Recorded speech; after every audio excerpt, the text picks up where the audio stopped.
La relación entre el agua y los enclaves patrimoniales es muy estrecha, pero en Palencia adquiere un cariz especial. El agua aquí configura la vida de las personas, su paisaje y la fisonomía de su patrimonio histórico. En mi recorrido por lugares emblemáticos y a veces olvidados de Castilla y León, viajo por Palencia para visitar lo que queda de una obra hidráulica ambiciosa, creada en el siglo XVIII para mejorar la vida de la provincia y de la región, el Canal de Castilla.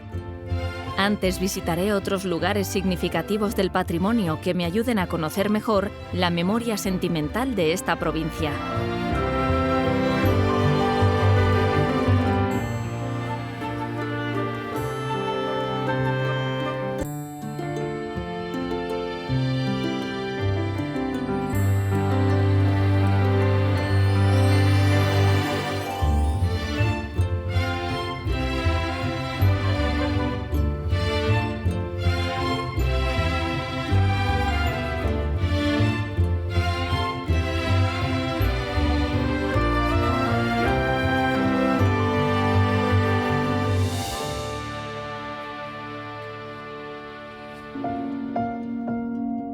Llego a Aguilar de Campoo para visitar el monasterio de Santa María la Real, considerado un modelo de recuperación de un bien patrimonial en ruinas. Como en muchos otros casos, el relato de su creación se difumina entre la leyenda y la realidad. El pasado de esta joya del románico del siglo XI es similar al de otros bienes del patrimonio español. Experimentan una época dorada tras su creación, sufren vaivenes al compás de la historia y llega su ocaso a partir de las desamortizaciones del siglo XIX. Pero en este caso, el desastre no se ha consumado.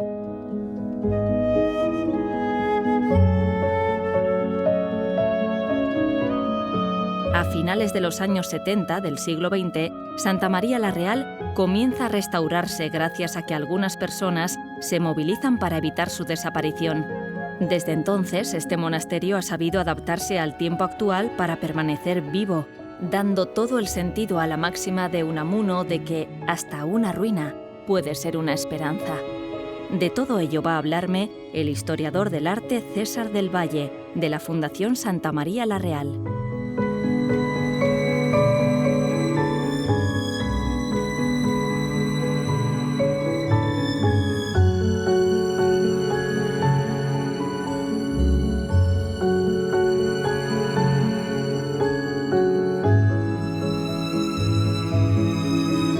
Los orígenes de este monasterio se basan en una leyenda. En este caso nos lleva al año 822. Cuenta cómo aquí hay un caballero que se llama Alpidio, pues que estaba haciendo lo que le gustaba, ¿no? Que era cazar. Ve dos cuevas, entra dentro y encuentra un tesoro no económico, sino que encuentra reliquias. Asombrado va a llamar a su hermano, abad de un monasterio que se llama Opila. Llega hasta aquí y le dice que ha hecho un hallazgo divino y que tiene que montar un monasterio. Por el hallazgo sin duda, pero también por razones funcionales. La primera, la gran peña, fundamental, y la segunda, el agua. Aquí en Aguilar somos famosos fundamentalmente por tres razones. De más modernas a más antiguas, diríamos que son, en este caso, las galletas, el románico y el viento del norte. Por lo tanto, la peña es muy importante para librarnos de este viento, pero luego es fundamental porque va a dar todos los usos a este monasterio. Les sirve para llevar cauce de agua por todo el monasterio e incluso para mover un molino.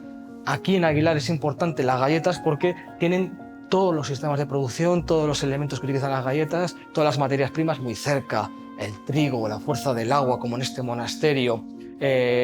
También tienen la grasa animal. Pues el agua para el monasterio era esto, y este era un lugar fundamental. Pero bueno, esto es la leyenda.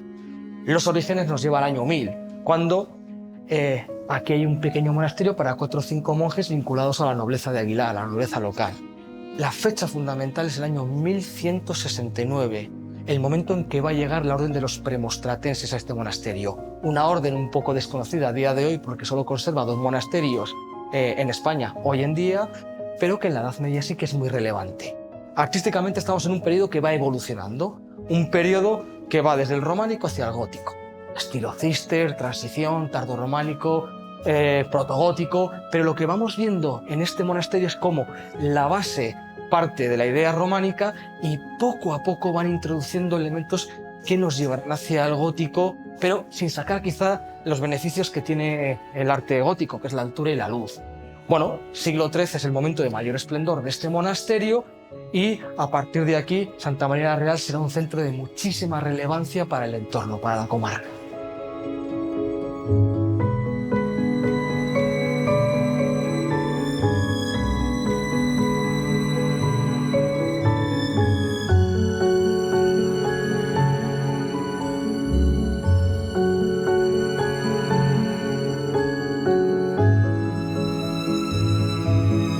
Una de las fechas claves para este monasterio es el año 1835. Se produce la famosa desamortización de Mendizábal. Los monjes son expulsados y el monasterio se comienza a abandonar. Van a pasar todo tipo de peripecias. Hay que pensar que esto estaba abandonado y servía para los más diversos fines. Todo esto lleno de vacas, era un establo. El nombre con el que se conocía en Aguilar a este espacio era el Convento Caído. Hasta el siglo XX no se producen las primeras intentonas de restauración. Quizá la primera se lleva a cabo en los años 50 y los años 60. Un arquitecto llamado Anselmo Arenillas va a empezar a restaurar este monasterio. Lo va a hacer siguiendo un criterio que estaba muy de moda en aquel momento, es el criterio historicista. Lo que trataba es de que el edificio volviese a tener la imagen de el 1200. Él trabaja siguiendo esta idea, pero no llega a concluir esta restauración. El edificio está otros 10 años abandonado, hasta que en el año 1977 se funda la Asociación de Amigos del Monasterio, una sociedad civil, una sociedad de gente de Aguilar que está vinculada con personajes que tienen cierta relevancia. Quizá el más conocido es José María Pérez, Peridis, famoso por ser caricaturista del País, y que él, cuando era un chaval, se muda a la casa de al lado. Su padre era alcalero.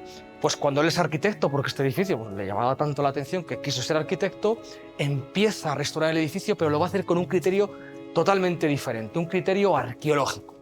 Lo que está buscando es que la gente pueda conocer cuál es la parte histórica del edificio y cuál es la parte moderna. Podríamos decir que la finalización de la restauración de este monasterio se lleva a cabo en el año 1988, cuando el edificio gana el premio Europa Nostra, es uno de los premios más importantes para la restauración arquitectónica.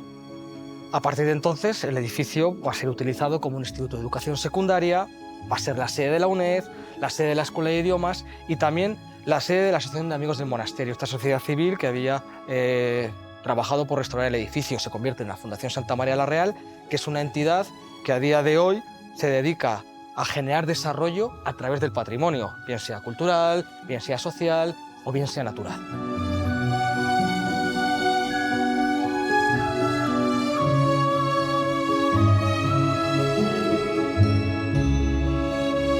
Si hubiese que elegir un elemento clave de este monasterio, sería la espadaña. La espadaña podríamos decir que es el teléfono móvil de la Edad Media, el sistema de comunicación por excelencia.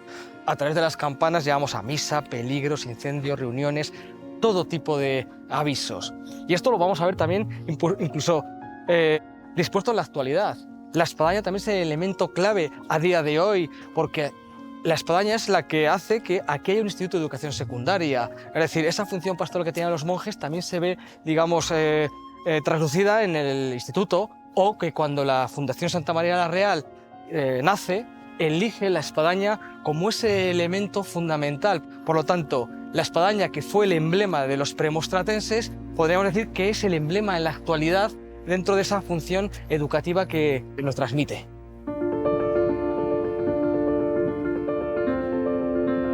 El significado de los lugares no descansa solo en las piedras que nutren al inmueble, sino que lo configuran las personas, las historias, las vivencias y todo aquello que le ha dado sentido. Santa María la Real es un ejemplo vivo de todo ello. En esta constelación de arte, patrimonio y naturaleza llamada Castilla y León, me encuentro con obras increíblemente valiosas que por diferentes razones han sucumbido al paso del tiempo. Con su desaparición no solo se pierde un pedazo de cultura, una joya artística o un fragmento de nuestra memoria compartida, también se niega una parte de lo que somos, de lo que hemos recibido como herencia común.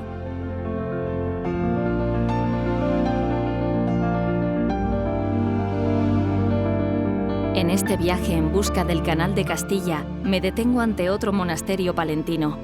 En este caso, una pieza única de la arquitectura mudéjar castellana degradada a granja de labor y almacén.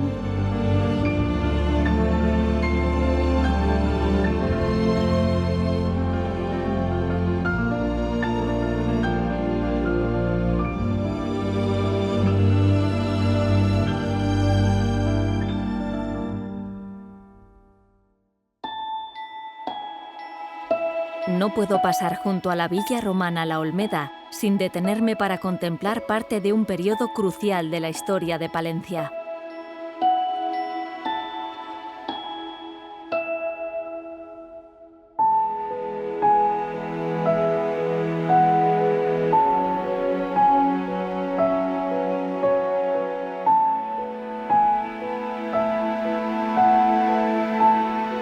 La Villa Romana La Olmeda representa un magnífico ejemplo en la gestión desde el descubrimiento hasta la actualidad.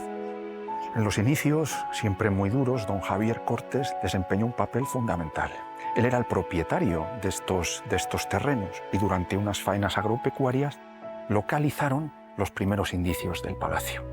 Don Javier financió las campañas arqueológicas hasta 1980 y en ese año, por fin, la Diputación le recogió el guante a esta institución, le donó el yacimiento, en una línea unitaria muy importante que se vio reflejada también en la gestión arqueológica, puesto que hemos tenido en apenas 50 años 2 directores de excavaciones, catedráticos de arqueología de la Universidad de Valladolid, don Pedro de Palol y don José Antonio Abásolo.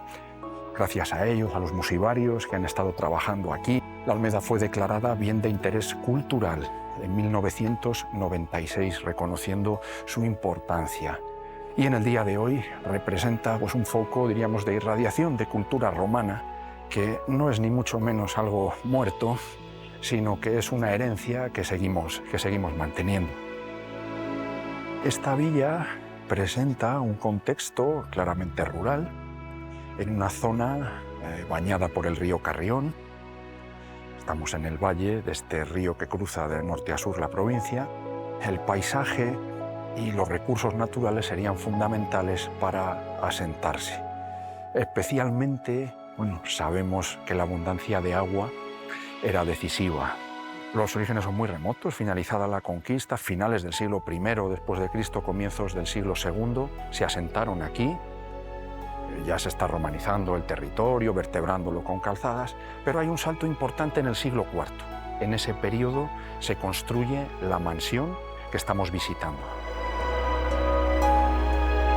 Preservando este bien in situ, podemos valorar lo que es la cultura, que como vemos es algo muy vivo, que vive en nuestra lengua, que procede del latín, que vive en las costumbres, en la religión. Los romanos finalmente abrazan la religión cristiana y en muchas otras cosas, como digo, que realmente, si nos ponemos a pensar, forman parte de la vida diaria. Luis Ángel Arribas es una de las personas que forman parte del cuerpo de especialistas de primer nivel internacional con el que cuenta Castilla y León en materia de patrimonio. Personas involucradas y sabias que además aman su trabajo y se identifican con la tarea de proteger y divulgar la cultura heredada, la memoria sentimental de la región. La Olmeda y la riqueza que veo a mi paso me recuerda que la presencia romana, transformadora, profunda y fértil, cambió el mundo y marcó el futuro de lo que luego sería España. La hegemonía romana fue solapada aquí por la de los visigodos, que permanecieron 300 años hasta la invasión musulmana en el siglo VIII. La huella visigótica subsiste también a lo largo y ancho de Castilla y León.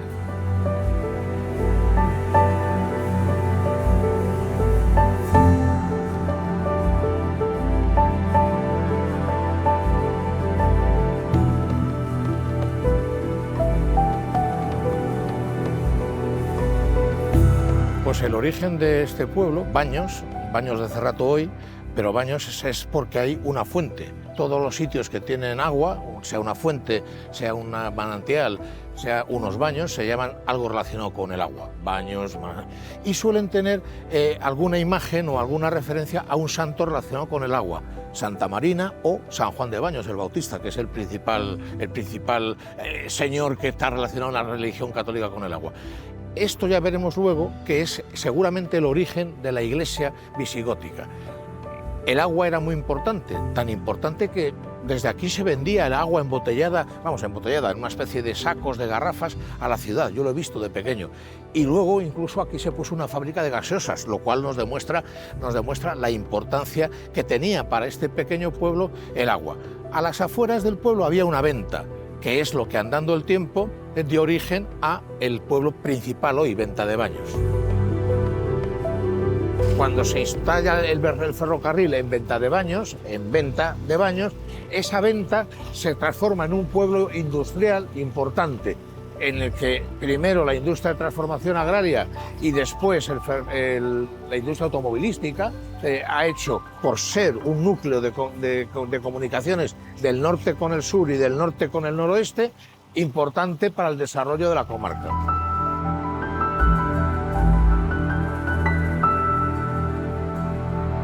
Esta iglesia es una iglesia visigótica de las más importantes de España. Se declaró monumento en 1897, de los primeros monumentos de España. Se restauró en 1904, que es cuando se puso esa espadaña que antes no tenía. Pero en origen tampoco era así. En la cabecera tenía 3 capillas que sobresalían como si fuesen un tridente. Es visigoda. Lo vemos en el arco de herradura de la puerta. Es uno de los modelos del arte visigodo, la arquitectura con herradura y con la talla de los capiteles y de las impostas a bisel, es decir, no sobresale de una línea plana. Tiene una decoración magistral, perfectamente conservada, desde el año 661, que es el año en el que se construyó. Hoy la iglesia es visitada por mucha gente y es uno de los principales monumentos de la zona.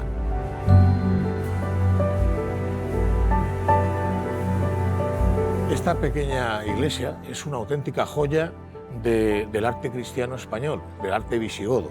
La iglesia, tal como la vemos hoy, ha tenido reformas en el siglo XIV. Después ha tenido más reformas, porque todos los edificios están vivos.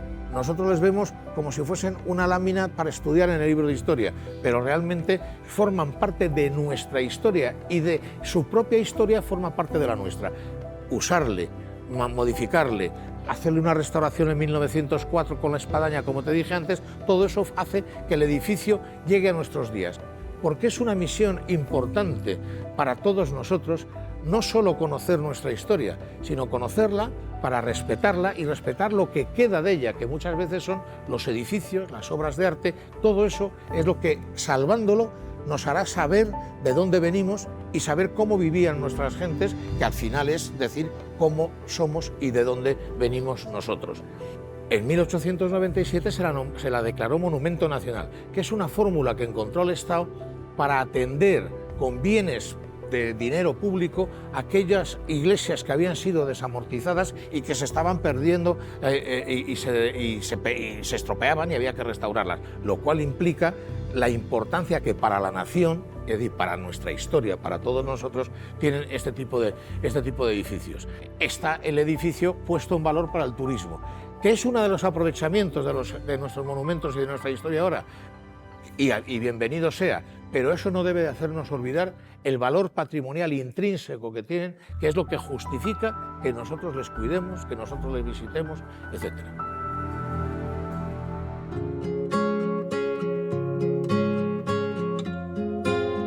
Conocer la historia para respetarla y respetar lo que queda de ella. Esta frase de Rafael Martínez resume mi encuentro con él. Una verdadera clase magistral para entender por qué hemos de proteger nuestro patrimonio y divulgarlo. Desde la fuente de Baños de Cerrato, sigo la pista del agua en mi búsqueda del alma de Castilla y León a través de sus tesoros y piedras. Y así llego al Canal de Castilla a su paso por la localidad de Fromista.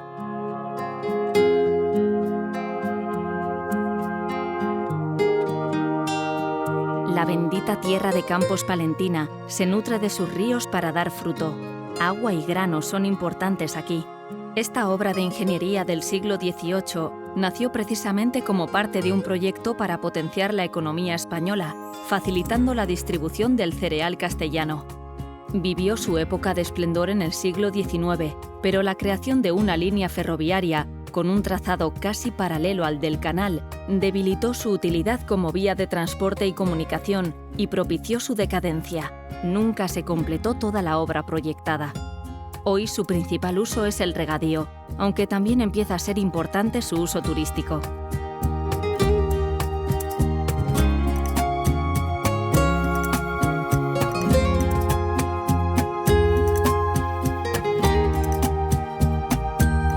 Llego a mi destino en Calahorra de Rivas, donde se inició esta obra y donde el abandono actual evoca tiempos mejores.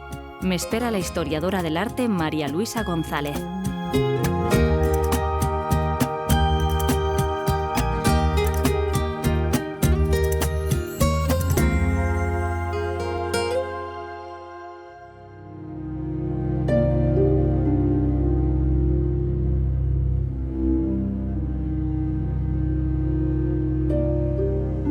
Bueno, nos encontramos ante la mayor obra de ingeniería hidráulica del siglo XVIII, de esa España ilustrada que tanto nos ha aportado.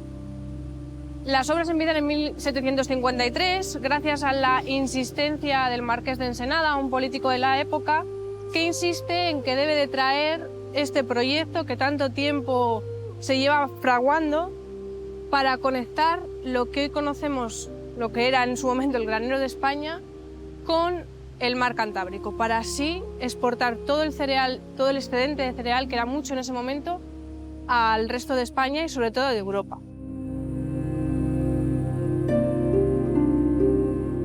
Nos encontramos en un punto clave para el Canal de Castilla, pues es aquí donde empiezan las obras de construcción y donde se va a separar uno de los ramales. El Canal de Castilla se compone de 3 ramales, norte, sur y campos, y aquí va a acabar el norte y va a empezar el campos. Otro de los hechos importantes que sucede aquí en Calahorra es que se juntan las aguas del río Carrión y el río Pisuerga, como así lo hace constar el monolito que tenemos hoy aquí, erigido en nombre del rey del momento. Estamos hablando de una época ilustrada, de una época en la que se dilata en el tiempo la construcción 100 años, su uso tan solo unos 20, lo que nos llama a evocar que no podemos dejar pasar otros 100 años y que nos vuelva a ocurrir lo mismo, que este canal solo sea un uso de 20 años. Tendríamos que evocar para mirar hacia el futuro y hacer ver que todo esto que tenemos hoy aquí puede hacer renacer y resurgir la historia y aprender de esa historia pasada para que podamos disfrutar del Canal de Castilla como un recurso en mayúsculas, no solo como un recurso de agua que sigue teniendo hoy su uso, por supuesto, para nutrir de agua todos los regadíos, sino también como un uso patrimonial, de disfrute y de turismo, que yo creo que a la vista está que merece la pena poder disfrutar de él otros 100 o otros 200 años más, ¿no?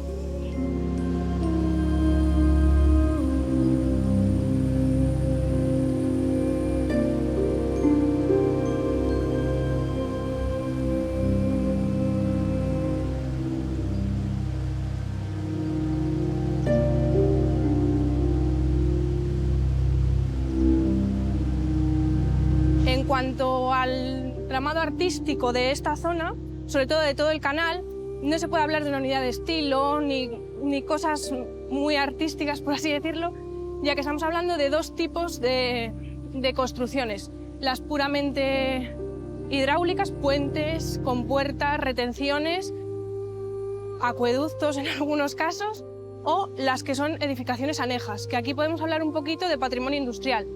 Es decir, unas pequeñas centrales hidroeléctricas, unas harineras, unos molinos, unos almacenes para guardar todo ese cereal que vamos a exportar a la provincia y al resto de España, que ahí sí que podemos ver una unidad de estilo y es lo que nos da el juego del canal. El funcionamiento es muy sencillito, las compuertas a día de hoy, gracias a una pequeña inversión hace unos 20 o 30 años, funcionan perfectamente, aunque están en desuso. ¿Qué es lo que hace también especial a esta zona? que es la única en los 207 kilómetros que tiene una triple escusa, una unión de dos aguas, es donde se empieza, es donde se intenta recuperar ese despoblamiento de esta España tan vaciada que hoy también lo podemos sufrir.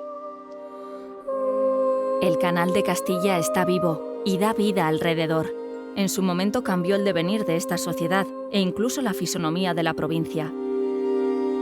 Lo que representa esta infraestructura, su historia y su trayectoria, es ilustrativo de muchos de los rasgos de Palencia y de toda la región. Un elemento tan significativo no debe caer en el olvido. La iglesia de San Juan Bautista, la villa romana La Olmeda y el monasterio de Santa María la Real son joyas del patrimonio que debemos a la visión privilegiada y la generosidad de personas como Javier Cortés Álvarez de Miranda y José María Pérez Peridis. También a las muchas instituciones y organizaciones públicas y privadas que en su momento tomaron conciencia de que perder nuestro patrimonio supone borrar nuestras huellas. El Canal de Castilla es una obra portentosa que, como otros bienes patrimoniales, puede y debe adaptarse a cada época para no dejar de ser útil y, además, seguir siendo una referencia simbólica de la que aprender.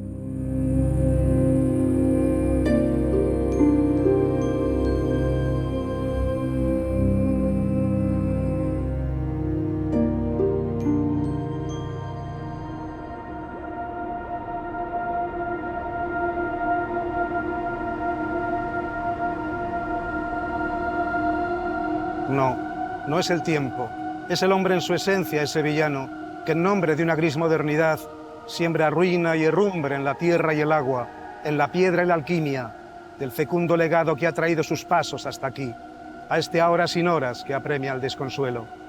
Hablo así, desde el más puro adentro, de este sueño ilustrado del Canal de Castilla, que entre esclusa y esclusa abrió de mar en mar sus sedientas ventanas a la eclosión del agua. Desde esta central noble que halló en Ribas de Campos dimensión y acomodo a la luz de otro tiempo, inmolando los vatios de su ser como emblema y aunando en sus turbinas energía y futuro. Un futuro que ahora se agosta cabizbajo a un presente sin gloria, donde apenas perviven la humildad de la piedra, la impiedad de los hombres o el rubor del acero.